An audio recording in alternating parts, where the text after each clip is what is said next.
And then this blue line goes from one controller to another controller all the way through. You can see how that's going. So say somebody were to go and be unfriendly and unplug us from our switch, you would lose everything downstream from that switch. Likewise, if somebody were to cut this wire or whatever, I mean, you can turn the power off to this thing and it still goes through it. That's not a problem.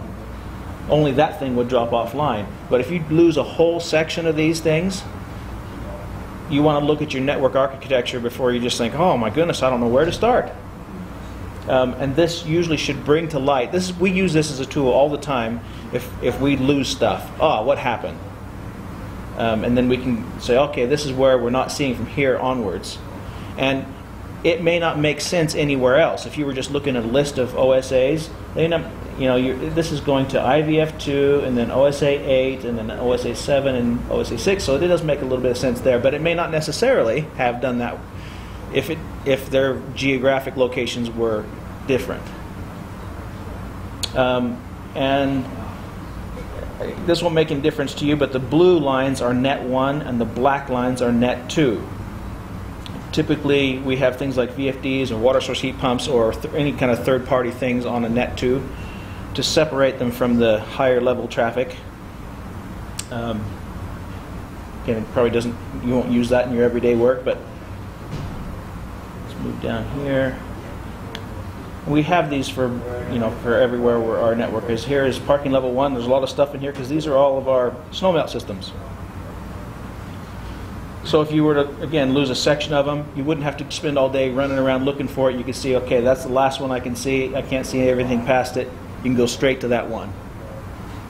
So I wanted to show you this just so you could see for a troubleshooting technique. And we have these for, and this is not complicated at all. Here is, let's see, what is this one?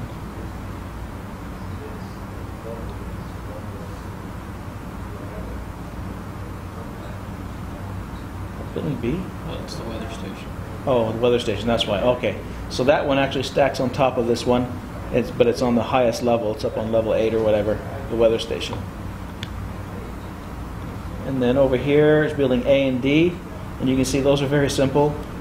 There's just the OSA and a couple of water source heat pumps and their VFDs. There, you can see it better now. And they connect, they have a comm room in each one of those little buildings. And then this, I believe, is the the smoke riser system. So that, I know we did our training on that separately, and it is not connected to the BMS system.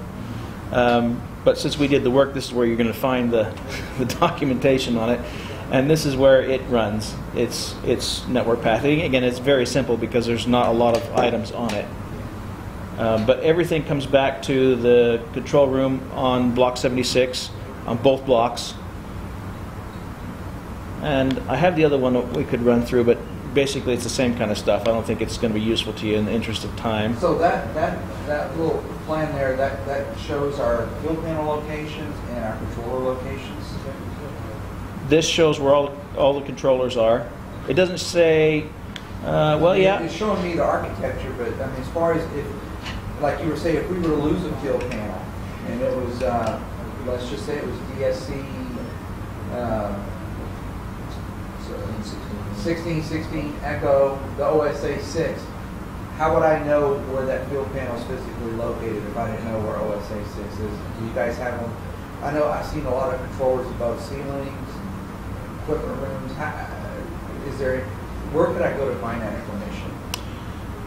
Something like an OSA is not hard because you probably will know where the OSAs are. But like in the parking garage on a lot of our systems, I'll look up every once in a while and go, oh wow, there's a field panel. Right. Those are that's where you're going to find the problems. And all of these you're going to be able to. I mean, they're all labeled OSA 7, 8, 9, or whatever they are. Those you'll be able to find pretty easy. If it's snowmelt zone 6 that you're looking for. I don't have a location on here. You'd have to go to the plans to see where that thing is. And it is harder. It was a bit harder for us. No, I understand. Because That would have been great if they had like a mechanical room that we could have just put them all in there. Maybe a mechanical room with signage on the door, huh? Yeah. Go figure. Joseph was asking me the other day, this is going back a couple of months, that he wanted to set up a rounds thing, and I guess his bosses wanted them to go around and eyeball each one of these snowmelt systems and radiant floors, and I said, you can't do it. They're all above the ceiling. You'd have to drive around with a lift and take the ceiling tiles out, and you know, and yeah, we know where they all are. You can get a plan, and they're right there where the plans show they are. But I mean, parking is huge. Those things are spread apart. You know, we show them dump, dump, dump, dump, dump, but they could be, you know, it could be 50 feet to the next one. They're not next to each other. No. And our panels are located right where the pumps are, within a, you know, wherever we can find a place to mount them, pretty close. The other handy thing about that is if you are troubleshooting one of them, you can get to the panel and you can flick on the pump, and there it is. The pump's right there, and you can see it come on and off. But yeah, that is physically, you know, finding where those are. They're going to be, I mean, they're located in terms of saying radiant floor 76, 5, and 6. You know where in, but you have to look up that on the plans. Yeah. Okay. And those all have their own power step down power supplies. Do you guys daisy chain the powers on those, or how do you guys do those on step down transformer for your VAV controllers? For the VAVs, there's only 6 VAVs in the whole job. I think there is one transformer that goes to those. So if we lose them all, we know we lost a transformer or whatever. But typically, these things are all spread apart so far. That is not a common thing in the rest of the project. Where we would normally do that with a regular, like an office space. You'd have a bunch of VAVs, and you'd put like, you know, from one OSA to another. Where's my thing? There it is. Things like this. The power in this panel, there's a transformer in this one, and that one will have its own. Even if they're in the same room, they're going to have their own power. Yeah. They may come off the same circuit. In fact, we had a couple of weeks ago, the residential people said, hey, our boilers are off. And we're like, oh, well, we don't know why that is. And so when we went to investigate, we found that there was no power to our controller, and thus we weren't sending Enable to the boiler system, right? And when we looked further, in the same room, there was OSA panels, and those also didn't have power. So all of our controls came off of the same circuit, whatever circuit that was, and somebody had tripped that circuit by plugging some tools into it or something. Tripped a breaker, yeah. No, it's not. And it does both retail and residential. So it's a strange kind of circuit. Which building was that in, B or C? It was in Building C. So we'll know when they buff the floors.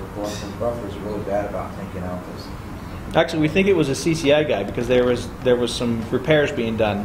And they plugged a saw or something in. Those damn CCI guys. Candy wrapper. That's those blue shirts, man. Those blue shirts. Yep. And they were saying, no, it wasn't us. But like nobody had been in that room other than this one guy the whole day, and he had been in there a couple of hours beforehand. So it was like, oh, this whole thing, it makes sense. It was like, it's okay. You didn't, you know, nothing. There's no expense. It's just the way it is.